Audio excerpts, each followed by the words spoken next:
Hello everyone. This video is about bank reconciliations. All businesses have checking accounts with a financial institution that processes deposits, collects payments, cashes checks, and transfers funds electronically. Because of timing differences, omissions, errors, and even fraud, businesses regularly compare their bank statement to their cash account in the general ledger. The process is called a bank reconciliation. A bank reconciliation ensures the accuracy of the company's cash position by identifying and explaining every difference between the cash balance and the bank balance.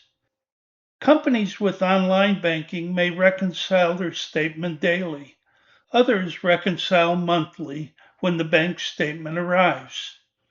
The bank reconciliation process includes 5 steps.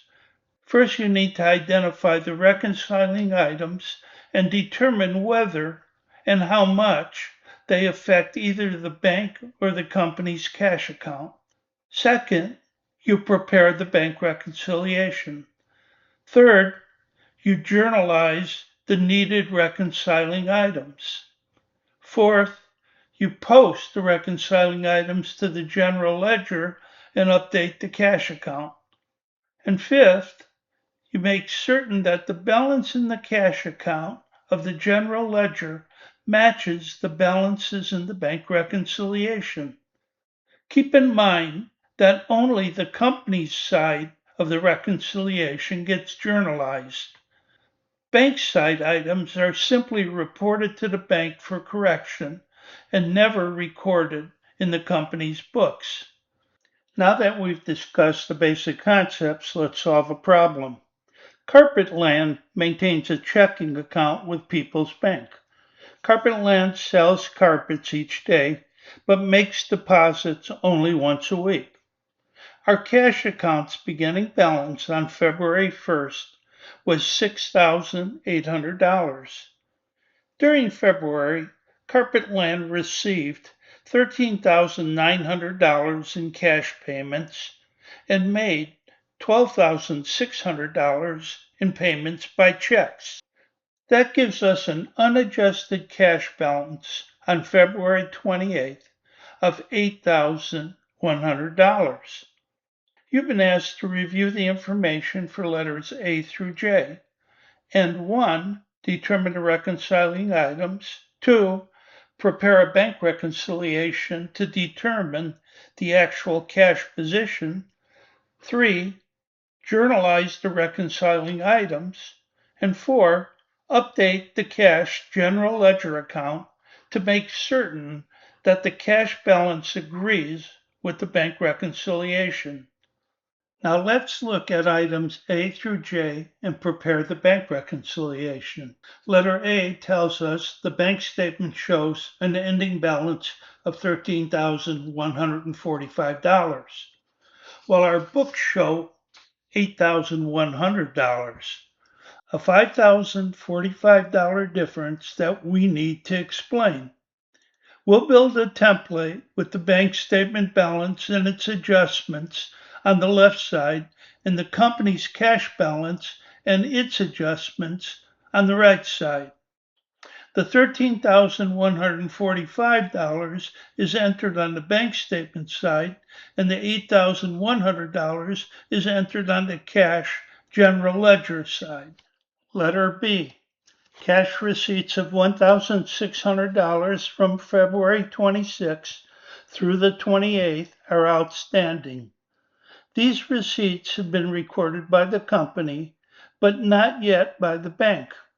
They're referred to as outstanding deposits, deposits outstanding, or deposits in transit. All three mean the same thing. Outstanding deposits are always added to the bank statement side. Letter C. Checks number 325 for $200 and number 327 for $1,900 are outstanding. Again, these are referred to as either outstanding checks or checks outstandings. Outstanding checks are checks that have been issued by the company and recorded by the company, but have not yet cleared the bank. Outstanding checks are always subtracted from the bank statement side. Letter D. The deposit on February 11th includes a customer's check for $200 that did not clear. This is a NSF or non-sufficient fund check. This is commonly referred to as a bounced check. The customer did not have the balances available to cover the amount. Since the company wasn't aware of this until the bank notified it, we reduce our cash balance side and notify the customer for payment. Letter E. Check number 323 was written for $2,800 to pay for February advertising. The bank recorded the check correctly at $2,800, but when it was entered on the company's books, it was recorded at $2,500.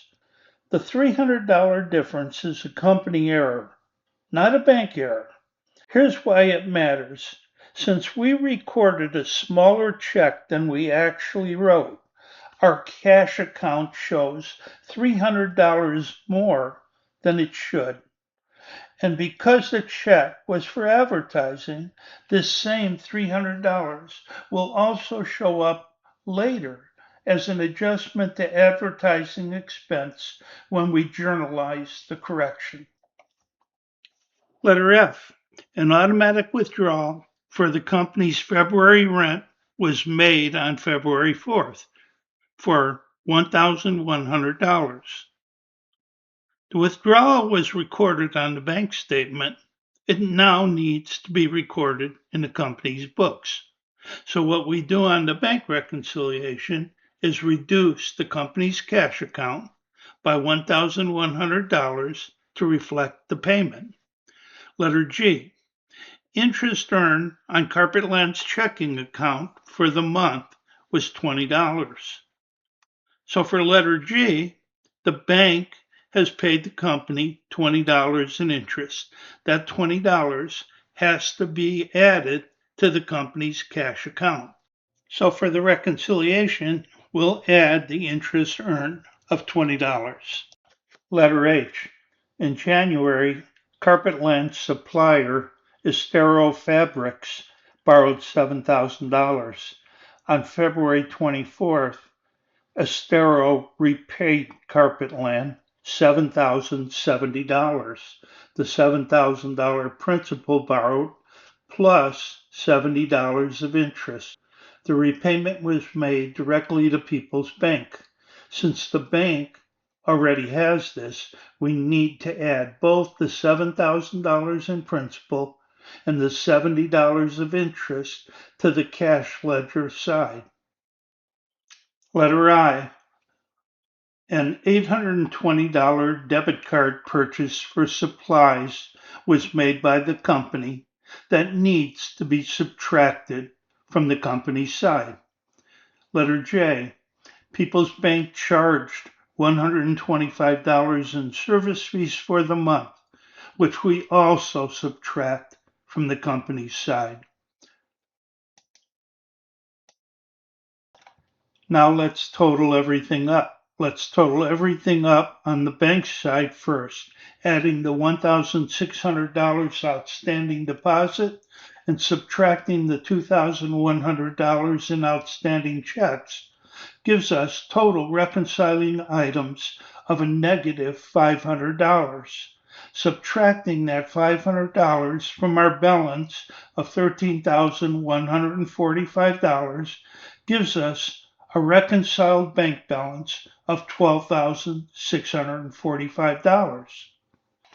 Now let's look at the reconciling items on the company's cash account. The first three items, NSF check, the check error, and the EFT transaction for rent, need to be subtracted. Bank interest, the note collected, and note interest need to be added. The debit card purchase and the bank service charge both need to be subtracted. Let's get this total, and it comes out to $4,545. When we add the $4,545 to the $8,100 balance before the reconciliation, we get a balance after reconciliation of $12,645. The balances match. We know our true cash position. Now that we know our true cash position, the final step is to journalize the reconciling items. Remember, the bank side items do not get journalized. To journalize the reconciling items, we'll use two compound entries, both dated February 28th. First, let's journalize the cash receipts. We'll debit cash for $7,090. Since cash is an asset, that's increasing. We'll then credit notes receivable for $7,000, an asset that's decreasing now that Astera Fabrics has paid us back. And we'll credit interest revenue for $90. The combined $70 note interest plus the $20 bank interest. Since revenues increase on the credit side, the second entry records the cash payouts or decreases that need to be recorded. We debit accounts receivable for $200 to reflect what our customer still owes us after the NSF check bounced. We'll also debit supplies for $820, rent expense for $1,100, and service fee expense for $125.